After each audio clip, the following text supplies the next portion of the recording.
Hello, I'm Colin Harris, Technical Director of Knoware. We're a specialist business intelligence, analytics and SAS consultancy based in New Zealand.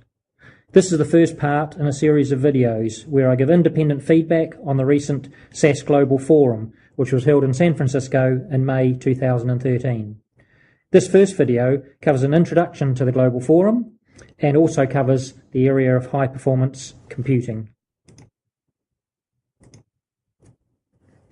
This is what the whole series covers. We're going to talk about those first two subjects, as I've already said, and then you can see the rest of the subjects that I'm covering later on: cloud, analytics, SAS 9.4 update, enterprise guide, graphics with ODS, and information and data management products available from SAS.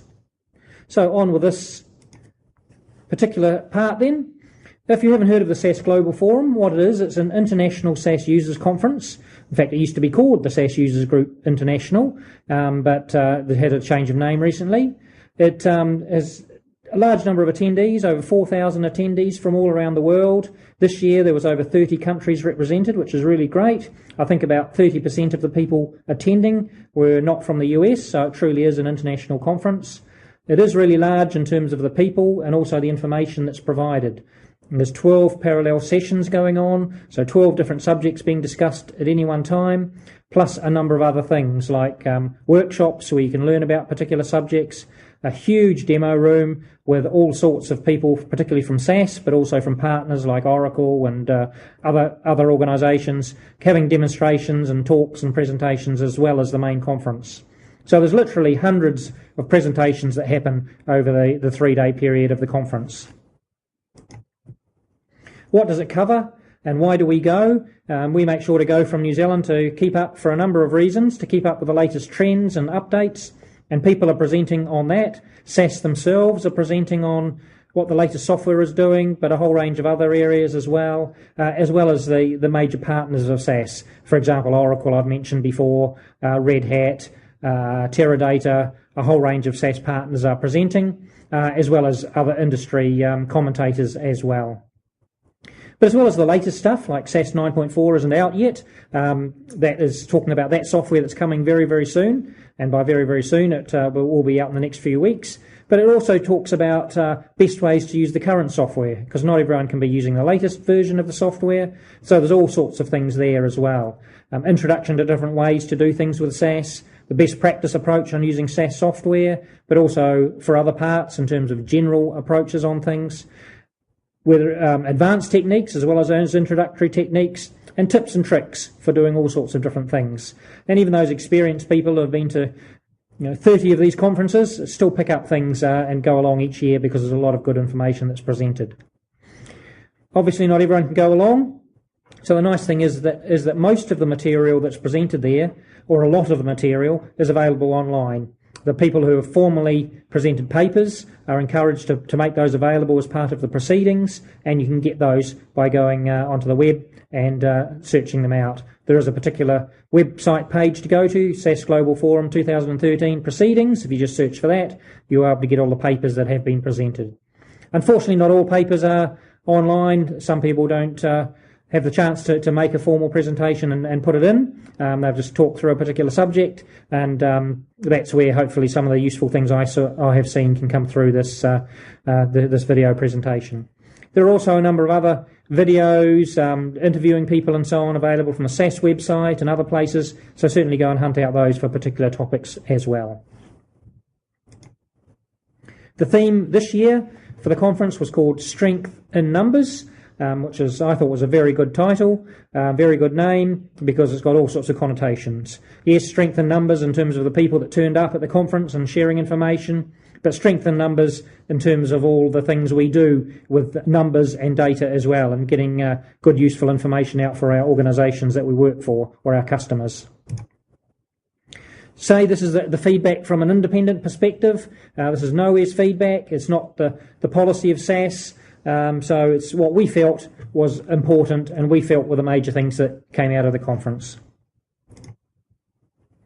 So the first topic, and yeah, of course there's dozens and dozens of different topics talked about, but we have grouped these together in terms of what we thought were the most important pieces of information that we got and grouped them into those topics you saw at the start of the video. So to me, the most important thing that came through was high-performance computing.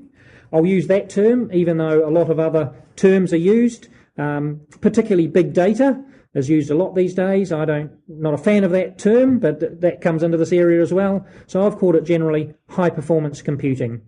Now, in the past, that used to be very expensive and for very large organisations, but nowadays high-performance computing is becoming a lot more affordable, and for smaller organisations, and we're from a smaller country where there are smaller organisations, high-performance computing is now a real option for organisations of all size, and that's what I hope to stress through this little section here. Huge number of buzzwords out there for high-performance computing, and it's not just SAS that's dealing with this area. All large vendors are talking about high-performance computing, big data, parallel processing, all sorts of things. So these are some of the buzzwords that are around. The top left one there, Hadoop. A lot of the high-performance computing is based on Hadoop, and if you haven't heard of that, that is an open source set of techniques and approaches and software that is available for doing things in a high-performance way over lots and lots of different processes, over lots and lots of different computers, different servers. That's come about through Apache, so it's one of the Apache initiatives, and all the major organisations, all the major vendors are really picking up that and using that technology to provide this sort of capability to the world. Amazon, Google, for their large processing needs, they use a variation of Hadoop, either Hadoop itself or a variation of that, and that is what SAS is using with its high-performance computing. Hadoop technology underlies the high-performance approach. Some of the pictures down the bottom there's various components of Hadoop. There's Pig and Hive and a whole lot of other components like that, so those names will be thrown around. Big data we've talked about already. SAS Visual Analytics there. A lot of people would have heard about that because SAS is talking a lot about visual analytics, and it is a very, very good offering that they have. I'll talk more about that in the analytics part later on, which is going to be part 3. So I'll talk about that, but that's based on this high-performance computing approach. MPP, massively parallel processing, again a technique for working across lots of different servers, lots of different processes. In memory, to get the speed, a lot of these techniques are using in-memory processing. That means the data is loaded into memory, and of course that's tremendously fast, a lot faster than having to get things off disk. The last one down the bottom there, Laser, LASR, that is SAS's technology based on top of Hadoop to allow SAS to work in a high-performance way. So, as I really said in that introductory slide, it's really a lot of momentum at the moment. Lots of organisations doing this. It's not just SAS, it's not just a few, but just about every major vendor is getting involved in this. From a SAS perspective, there's lots of research and development going into this area. It's not just a small niche area at all. It's a high percentage of SAS's development effort is working in this environment. And it's important to say, from the SAS perspective, it's not just one thing they're working on. People hear a lot about SAS Visual Analytics because that's very important to SAS and they're putting a lot of effort into that. But that is just one of the things that SAS is actually working on to support high-performance computing.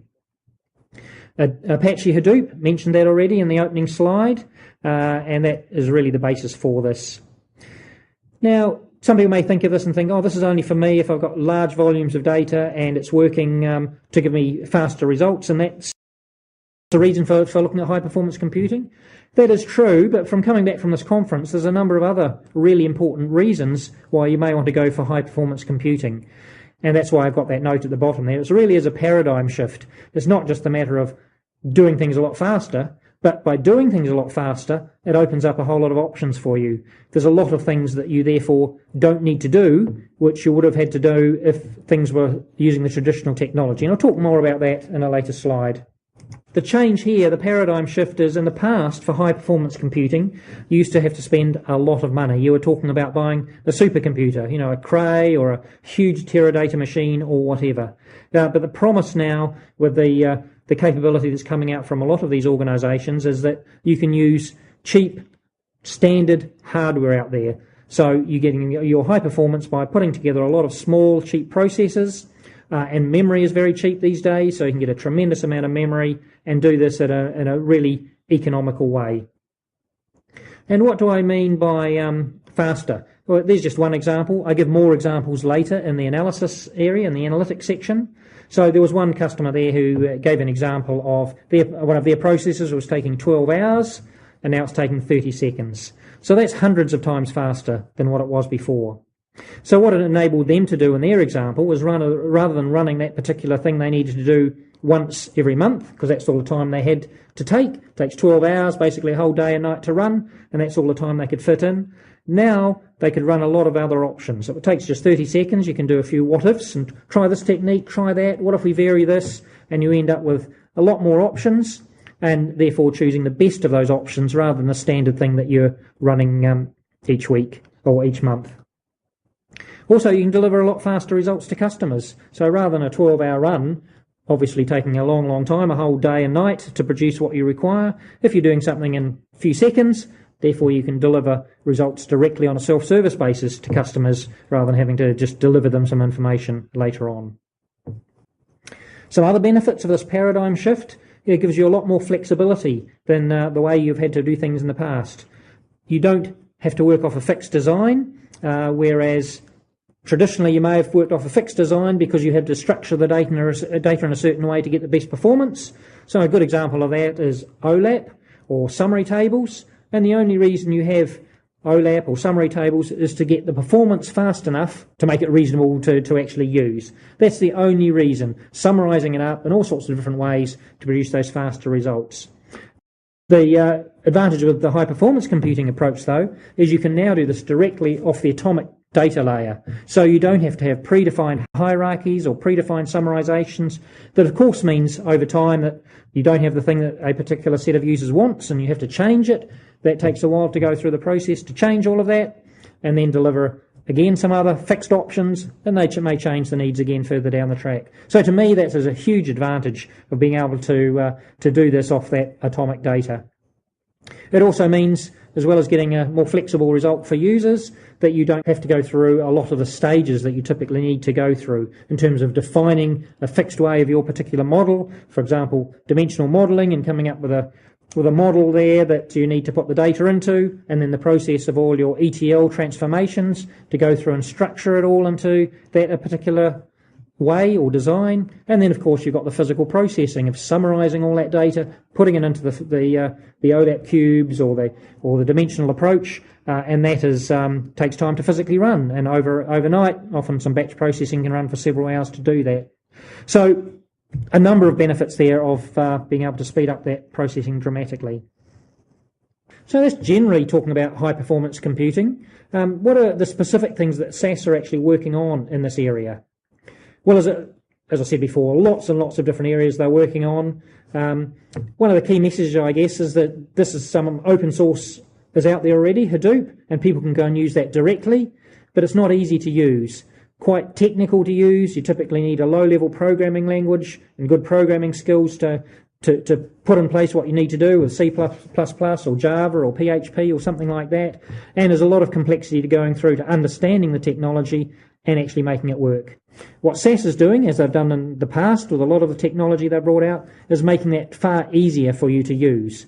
Tools, procedures, processes that make that whole Hadoop and high-performance computing work in a much more understandable and be able to implement in a much easier way. And particularly for those people that know SAS, the ability to use your standard SAS concepts and approaches like the procedures to do high-performance computing without having to learn a whole different new technology. Okay, so there's three broad areas that SAS talk about in terms of, or categorise how they're working in terms of high-performance computing. First one is grid computing, and that's been out for quite a while in terms of processing that is spread across a number of computers and using grid computing techniques. I'm not really going to talk about that here because that's been out for a while, and you can find out from SAS website directly what's happening in the grid computing area, and that's a pretty good option. The next area that they work in is in database analytics, and what that is SAS has been pushing their technology back into the underlying database. So rather than the typical way of having to extract data from a database and then do all the processing within the SAS environment, and of course it takes time to extract data out and move it across to SAS, they're pushing the SAS capability within the database, so you mean you're processing the data closer to where the data actually lives. and it makes it significantly faster. And they've put this technology out for Teradata and Oracle, and they're working with other database systems to make that available, and that's a very nice approach as well. And I'm not going to talk any more about that. The third approach is the newer way, and that's in-memory analytics. So as I already said in the general things earlier, you load your data up into memory, and then it's orders of magnitude faster, and that gives you a great deal of benefit in terms of speed. And that's really what I'm going to talk more about, because that's the newer way. All of these three options are good for different things, and all give you benefit, but it's this third option that's the newer option that I'm going to talk more about. So in-memory analytics, what are the things that SAS are doing in this category? And there's a range of things they're doing there. The first is what they call high-performance analytics. That is really using your traditional SAS approach, your traditional SAS procedures, and really it's effectively putting those procedures on steroids and making them go tremendously fast by using in-memory capability. So how do they do that? They use various underlying technologies. You can get an appliance like Greenplum or Teradata, and they've got the technology working with those, or you could use your own commodity hardware and get things like Hadoop running there, and SAS will take advantage of that. There's other high-performance products that SAS are working through as well. A lot of their solutions are enabling to use the high-performance capability. And the third area is SAS Visual Analytics, which is, as I said earlier, you've probably seen something on already because it's high profile from a SAS perspective. And that's a complete solution which allows you to do visual analytics, is the name. So it allows you to do that. Visual analytics in terms of exploring data in a visual way, looking for patterns, looking for trends in your information. So that's one thing it does. But it also allows you to do more structured reporting as well. Dashboards and reporting, it has got that capability, even though that doesn't come through in the name. I talk a little bit more about visual analytics in the analytics section later on. That's part 3. But under the high performance area here, how does it use high performance? Well, it's a complete solution. It includes the underlying infrastructure, which is SAS terms SAS Laser Analytics Server. So that enables Hadoop to deliver things out that is in an appropriate way for SAS to use. And then there's an application on top, which is the interface that allows you to work with the product and allows you to do a number of things, such as actual analytics or designing reports, dashboards, and so on.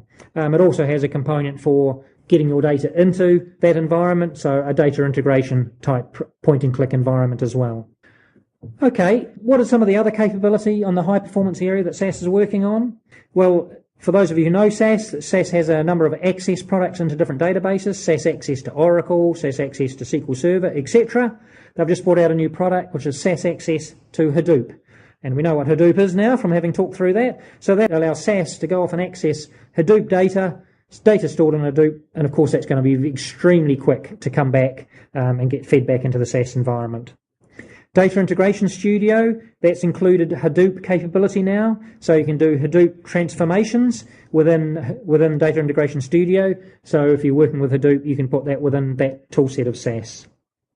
They've brought out a proc Hadoop as well, which makes administering and running Hadoop systems much, much easier than using the underlying detailed tools. So that procedure allows straightforward instructions for managing that environment. And that really covers the high-performance computing section. Don't forget to go and have a look at some of the other parts that encompass other areas that we thought was important coming back from SAS Global Forum. Thank you.